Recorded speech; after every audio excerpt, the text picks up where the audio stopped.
So let's talk about so-called illegal DEI, as you all have called it, a phrase you continually bring up, that I'm still unclear on, especially after 3 federal judges have preliminarily ruled that your illegal DEI guidance is likely unconstitutional and unenforceable, illegal, as it were.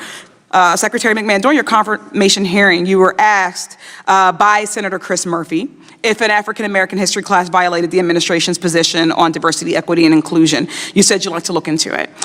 You've been on the job for a few months now. Have you been able to look into it? I do not think that African studies or Middle East studies or Chinese studies are part of DEI if they are taught as part of the total history package.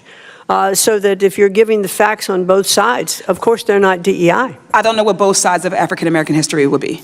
Well, if African-American history is part of certainly, but what we recognize throughout throughout education is that a course is only 1 year or 1 semester. It would be impossible to teach African history and say European history at the same time. Do you not agree that it makes sense that there would be separate courses for these courses of study? It has happened throughout history. We're able to do it not just in history courses. We're able to do it with different types of literature courses or different types of music courses. One wouldn't learn about Baroque music and necessarily have to also learn about African drumming at the same time, right? We can separate those courses. Yes, we can. And I think just as we teach U.S. history as a separate course. Certainly. So you do not agree. So you do agree that African-American cultures and African history should not be eliminated from courses, particularly AP African history.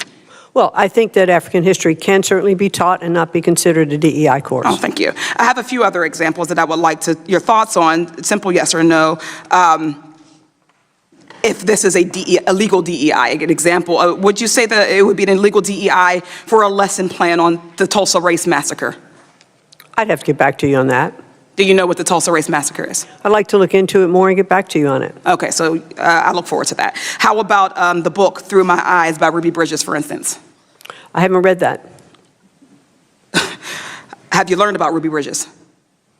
If you have specific examples you'd like that was a specific example. I'll be very happy. It was an incredibly specific example. I named a specific questions book. And I will look into it and get back to you on them. Thank you. How about a school having a voluntary celebration for Pride Month? Well, I think that voluntary.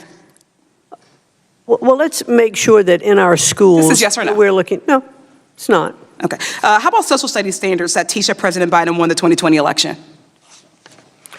I think our studies should all be taught accurately. Yes or no? I think our studies should. No. The question was, do you believe that social studies standards that teach that President Biden won the 2020 election is an illegal DEI? Yes or no? I think I have said we should teach accurately. We should. No, you have not answered the question. I don't understand why you're incapable of answering. I'm just not giving you the answer you want. No, I want the answer, whatever your answer is. I just gave you the answer. No, the answer is yes or no. No, the answer is the answer is yes or no. Gentleladies. Thank you so much. I yield back.